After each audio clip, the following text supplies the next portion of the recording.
কৃষ্ণ কৃষ্ণ শংকৰ গুৰু হৰি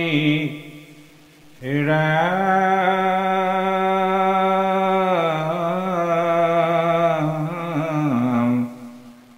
কৃষ্ণ শংকৰ গুৰু হৰি ৰাম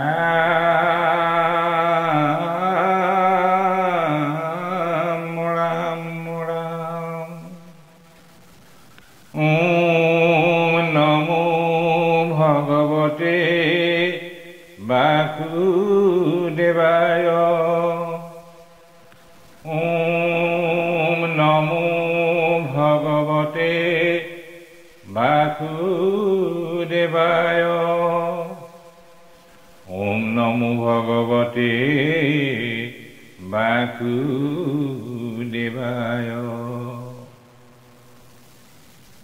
কৃষ্ণ পৰম শ্ৰদ্ধাৰ কৃপালু বান্ধৱ আই মাতৃ সমস্ত আমি ধাৰাবাহিকভাৱে আগবঢ়াই অহা বৈকুণ্ঠৰ কল্পতৰু শাস্ত্ৰ শ্ৰীমদ ভাগৱত ভাগীৰ পাঠ আৰু আলোচনাৰ সপ্তদশ খণ্ডটিলৈ আপোনাসৱক প্ৰণিপাত জনাইছোঁ। যোৱা খণ্ডটিত ভাগৱতৰ প্ৰথম স্কন্ধ চতুৰ্থ অধ্যায়ৰ কুন্তীৰ স্তৱ আৰু ভীষ্মৰ মোক্ষ লাভৰ 108 নং জোকা পদলৈকে পাঠ আগবঢ়োৱা হৈছিল, য'ত দুৰ্জন অশ্বত্থামাই পাণ্ডৱ আৰু পাণ্ডৱৰ বোৱাৰী উত্তৰাৰ গৰ্ভস্থ পাণ্ডৱৰ একমাত্ৰ উত্তৰাধিকাৰী সন্তানটিও বধ কৰিবৰ বাবে ব্ৰহ্মবাণ প্ৰহাৰ কৰিছিল আৰু উত্তৰাই প্ৰভু শ্ৰীকৃষ্ণক গৰ্ভস্থ সন্তানটি ৰক্ষা কৰিবৰ বাবে কৃষ্ণৰ চৰণত শৰণাপন্ন হৈ স্তুতি কৰি থাকোঁতেই ব্ৰহ্মবাণে সন্তানটিক আঘাত কৰা দেখি প্ৰভু শ্ৰীকৃষ্ণই সূক্ষ্ম শৰীৰ ধাৰণ কৰি উত্তৰাৰ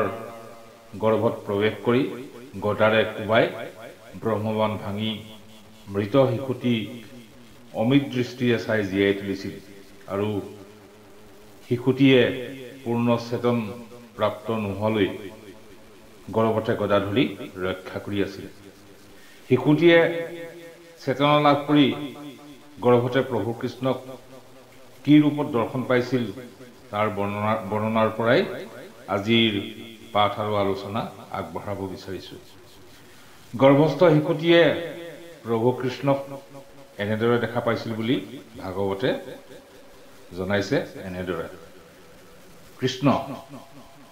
পদ ৰাম অঙ্গুষ্ঠ প্ৰমাণ তনু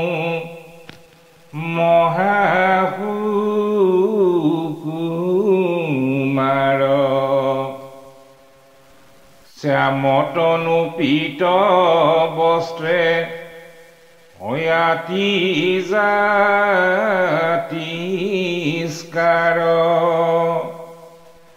তৰিত জড়িত যেন নৱমেঘ খণ্ড মকৰ কুণ্ডলে কান্তি প্ৰকাশিত গণ্ড অঙ্গুষ্ঠ প্ৰমাণ তনু মহাসুকুমাৰ শ্যামতনু পীতবস্ত্ৰে আতি জাতিস্কাৰ বুঢ়া আঙুলিৰ সমান শৰীৰ এটি নিচেই কম বয়সীয়া কলা সেউজীয়া ৰঙৰ দেহাৰে হালধীয়া বস্ত্ৰ পৰিহিত অতি জাতিস্কাৰ অৰ্থাৎ জিলিকি থকা তৰিত জড়িত যেন নৱমেঘ খণ্ড মকৰৰ কুণ্ডলে কান্তি প্ৰকাশিত গণ্ড অৰ্থাৎ বিজুলী পোহৰ সম্পৃক্ত এটুকুৰা নতুন মেঘৰ খণ্ড মকৰ কুণ্ডলে অৰ্থাৎ মকৰ আকৃতিৰ কাণত পিন্ধা অলংকাৰ যাৰ জৰিয়তে কণ্ঠস্থল পোহৰাই ৰাখিছে অৰ্থাৎ শিশুটিয়ে কৃষ্ণক শ্যাম বৰণীয়া মানে কলা সেউজীয়া মিশ্ৰিত ৰঙৰ দেহাৰে হালধীয়া বস্ত্ৰ পৰিহিত বিজুলীৰ পোহৰযুক্ত একখণ্ড নতুন মেঘৰ নিচিনা আৰু গন্ধস্থলত মকৰ কুণ্ডল সদৃশ অলংকাৰ সুশোভিত এটি কোমল বৈশা বালক যেন দেখিলে। এৰাহান কণ্ঠত কৌস্তভ মণি যেন সূৰ্য অজানুলম্বিত মহা চাৰু চাৰি ভুজ শংখ চক্ৰ গদা পদ্ম আচৈ চাৰি হাতে ৰত্নৰ কিৰীটি চিকি মিকি কৰৈ মাথে। কণ্ঠত কৌস্তভ মণি যেন নৱ সূৰ্য অজানুলম্বিত মহা চাৰু চাৰি ভুজ। কণ্ঠত কৌস্তভ মণি যেন নতুন সূৰ্য অৰ্থাৎ মণিটো পুৱা ভাগত উদয় হোৱা সূৰ্যটোহে যেন। আঁঠুলৈকে দীঘল সুন্দৰ চাৰিখন হাত। ঠিক এনেদৰেই শিশুটিয়ে কৃষ্ণক গৰ্ভত দেখিলে। এতিয়া ইয়াতে কণ্ঠত কৌস্তভ মণি যেন নৱ সূৰ্য বুলিছে। এতিয়া কথা হ'ল এই কৌস্তভ মণিনো কি? কৃষ্ণই বা বিষ্ণুৱে এই কৌস্তভ মণি ক'ত পালে? এই কৌস্তভ মণি হ'ল এটি দৈবিক ৰত্ন, যিটো মণিৰ তুলনা এই বিশ্ব ব্ৰহ্মাণ্ডত পাবলৈ নাই। দেৱাসুৰে বিষ্ণুৰ পৰামৰ্শমতে যেতিয়া অমৃতৰ বাবে সমুদ্ৰ মন্থন কৰিছিল,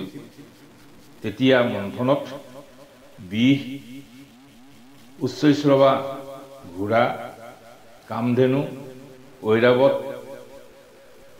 পাৰিজাত পুষ্প আদি উৎপন্ন হৈছিল। পাৰিজাত পুষ্প উৎপন্ন হোৱাৰ পিছতে কৌস্তভ মণি উৎপন্ন হৈছিল। ভাগৱত শাস্ত্ৰত কৈছে,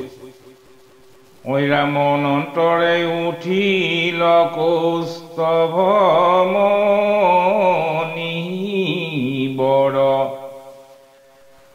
মোৰ ভাগ বুলিয়ালৈ লন্ত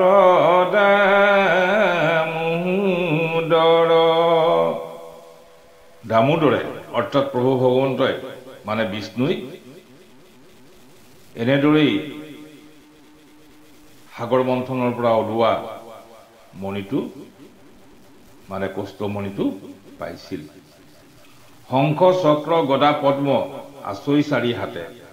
ৰত্নৰ কিৰীটি চিকিমিকি কৰৈ মাথে। অৰ্থাৎ চাৰিও হাতত শংখ চক্ৰ গদা পদ্ম ধৰি আছে আৰু ৰত্নৰ কিৰীটিয়ে মস্তক ভাগি চিকমিকাই আছে। তৰুণয় ৰুণ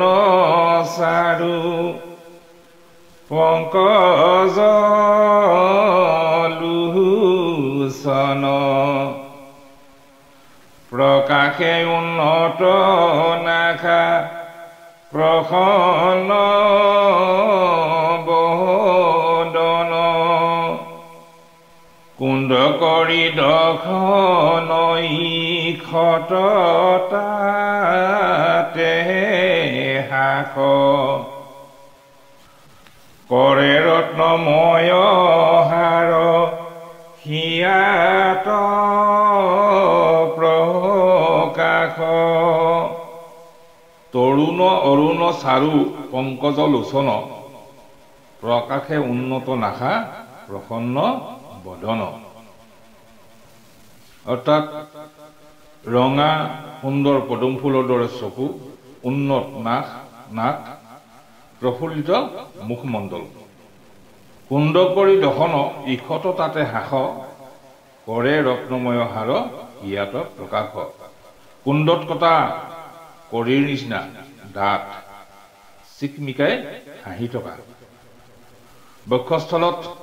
ৰত্নময় হাৰ মানে ৰত্নময় মালা পিন্ধি থকা এজন সুন্দৰ যুৱকহেন দেখিলে ৰাম কেউৰ কংকন তাতে কৰৈ নিঝিনি কটিত কনক কাঞ্চি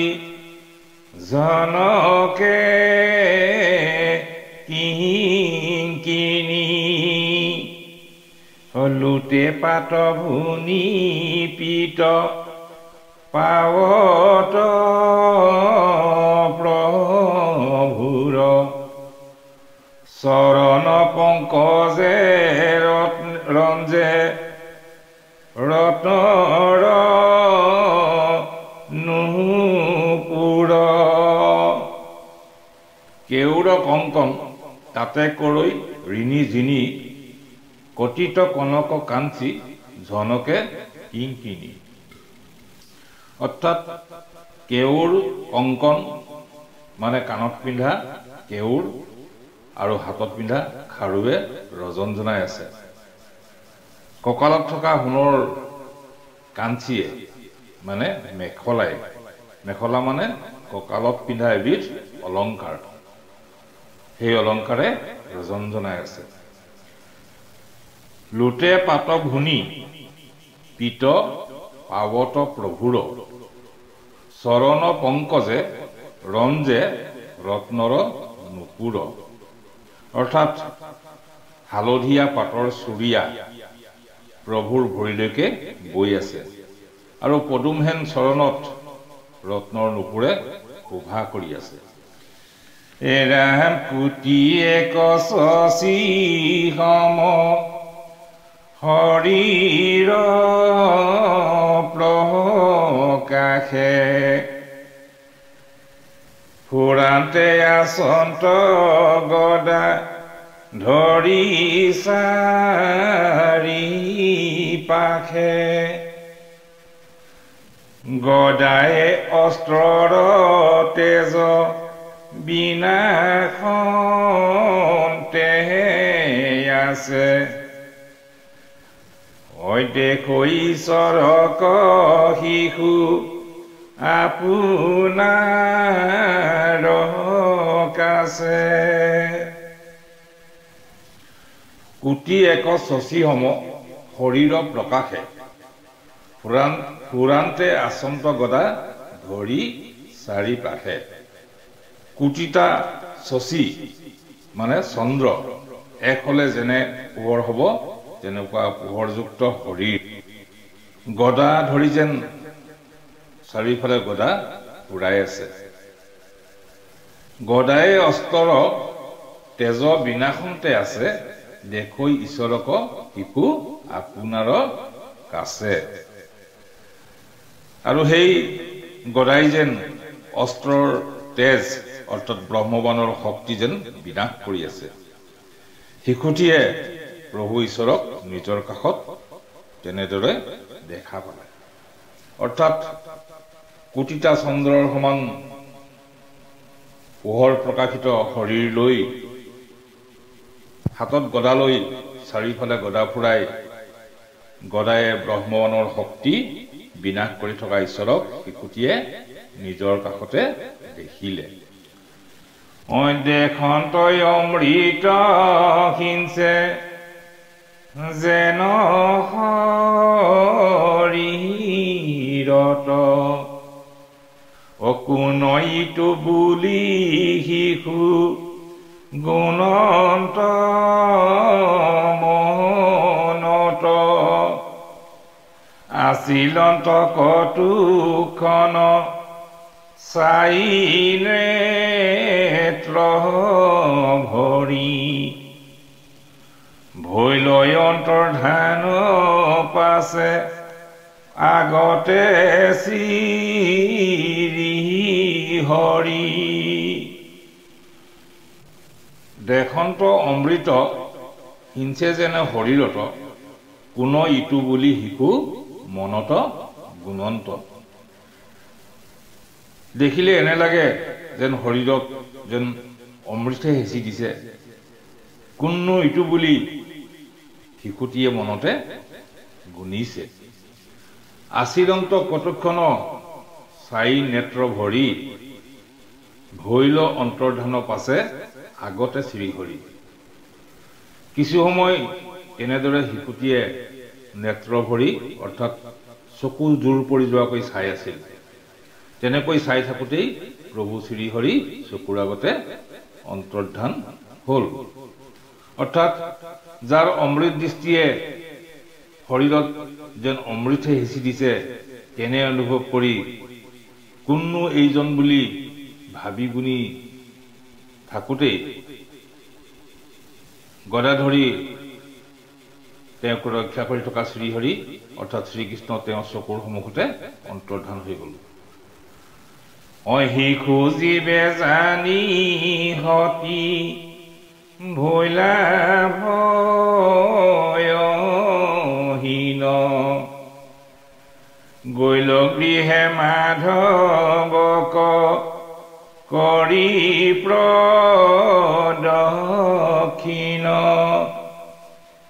চলিবাক শান্ত কৃষ্ণ কুন্তি হেন জানি হলুতক মুখে দুখে বুলিল বাণী শিশু জীৱে জানি সতী ভৈলা ভয়হীন গৈল গৃহে মাধৱক কৰি প্ৰদক্ষিণ সতী উত্তৰাই নিজৰ গৰ্ভস্থ সন্তানটি জি উঠিব বুলি ভয়হীন হ'ল আৰু প্ৰভু কৃষ্ণক প্ৰদক্ষিণ কৰি গৃহলৈ যাত্ৰা কৰিলে চলিবাক শান্ত কৃষ্ণ কুন্তি হেন জানি হলুতক মুখে দুখে গুলিলন্ত বাণী ইফালে শ্ৰীকৃষ্ণই নিজ গৃহলৈ অৰ্থাৎ দ্বাৰকালৈ যাবলৈ সাজু হোৱা বুলি জানি চকুলো মুচি মুচি কুন্তীয়ে কৃষ্ণক বুলিলন্ত বাণী মানে স্তুতি কৰিলে কি বুলি স্তুতি কৰিলে হে কৃষ্ণ কৃষ্ণ বাপ কৰো প্ৰণিপাত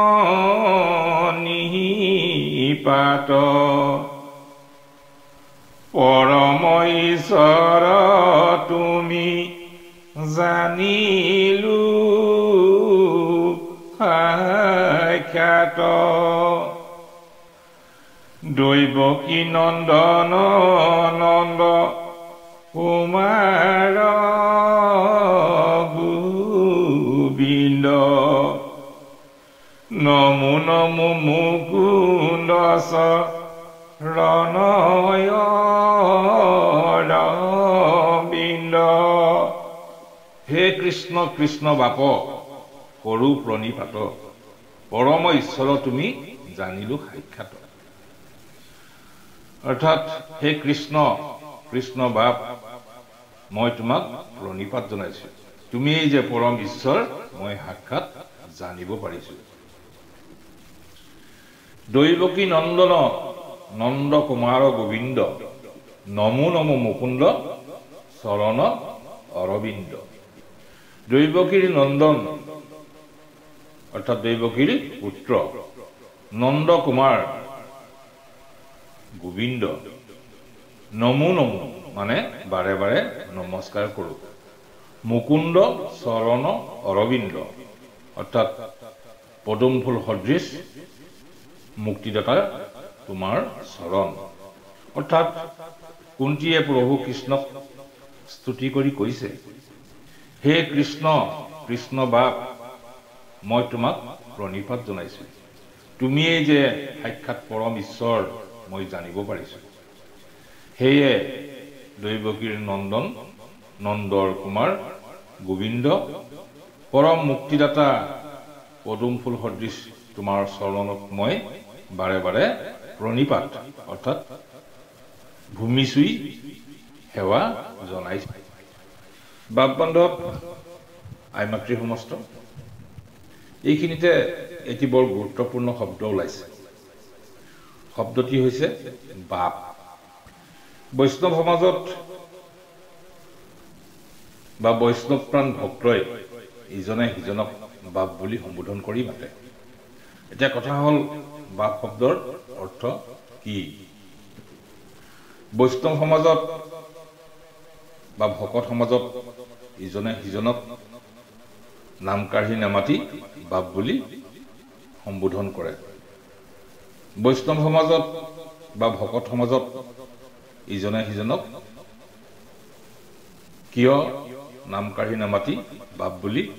সম্বোধন কৰে অভিধানিকভাৱে বাপ শব্দৰ অৰ্থ হ'ল পিতা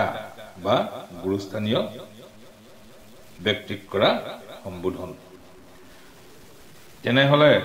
ভকতীয়া ভাষাত আমি ইজনে সিজনক বাপ বুলি কিয় সম্বোধন কৰো ইয়াৰ অৰ্থ এটি চমু উদাহৰণেৰে বুজাব পাৰি শংকৰ গুৰুজনাই তেৰাৰ বাংময় মূৰ্তি কীৰ্তন পুথিত লিখিছে যে প্ৰভু শ্ৰীকৃষ্ণই বৈকুণ্ঠ প্ৰয়াণৰ সময়ত তেওঁৰ পৰম ভকত উদ্ধৱক কৈছিল শুনিও উদ্ধৱ আবে ৰহস্য ভকতি কৰিবা অভ্যাস তুমি স্থিৰ কৰি মতি সমস্তে ভূততে ব্যাপী আছুময়ী হৰি হবাকো মানিবা তুমি বিষ্ণু বুদ্ধি কৰি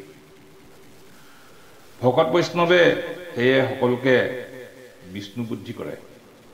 আকৌ আনফালে মাধৱ গুৰুজনাই নামঘাট কৈছে পৰম আনন্দ পৰম পুৰুষ পৰম গুৰু মুৰাৰী অৰ্থাৎ মুৰাৰী মানে পৰম পুৰুষ প্ৰভু ভগৱন্ত কৃষ্ণ আমাৰ পৰম গুৰু সেই গুৰুৱেই সমস্ত ভূততে ব্যাপী আছো বুলি নিজ মুখে উদ্ধৱৰ আগত ব্যক্ত কৰিছে ভকত বৈষ্ণৱে ভগৱন্ত সকলো জীৱৰ দেহত পৰমাত্মা গুৰুৰূপে আছে বুলি মানি লয় সেইকাৰণে ভকত সমাজে ইজনে সিজনক ঈশ্বৰ বা গুৰু জ্ঞান কৰি বাপ বুলি সম্বোধন কৰে আকৌ আনফালে প্ৰভু ভগৱন্তই ধ্ৰুৱক সাক্ষাৎ কৰি বা সাক্ষাৎ দি বৰ প্ৰদান কৰা মুহূৰ্তটো ভগৱান বিষ্ণুৰ ধ্ৰুৱক বাপ বুলি সম্বোধন কৰা ভাগৱতত পোৱা যায় ভগৱান শ্ৰীকৃষ্ণই ধ্ৰুৱই বৰ বিচৰা সময়ত কৈছিল কিন্তু হিতু পদ বাপ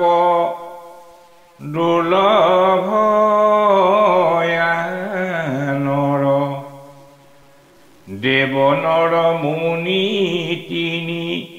লোকৰ পৰ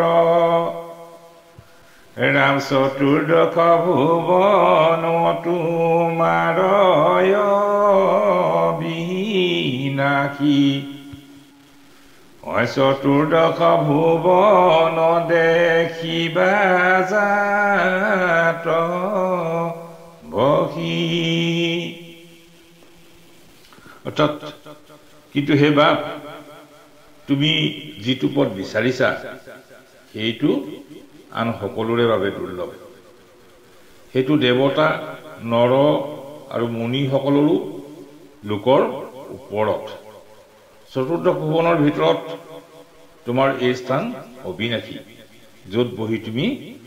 চতুৰ্দশ ভুৱন অৰ্থাৎ 14 ভুৱন দেখা পাবা ইয়াত ভগৱানেও স্বয়ং ভক্তক বাপ বুলি সম্বোধন কৰিছে নমুনাভি পংকজ পংকজ মালাধাৰ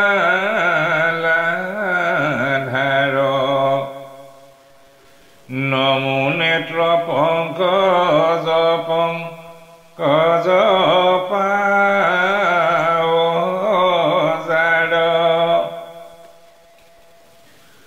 নমো ভকত পংকজৰ চিত্ত বিতয়ধিষ্ঠাতা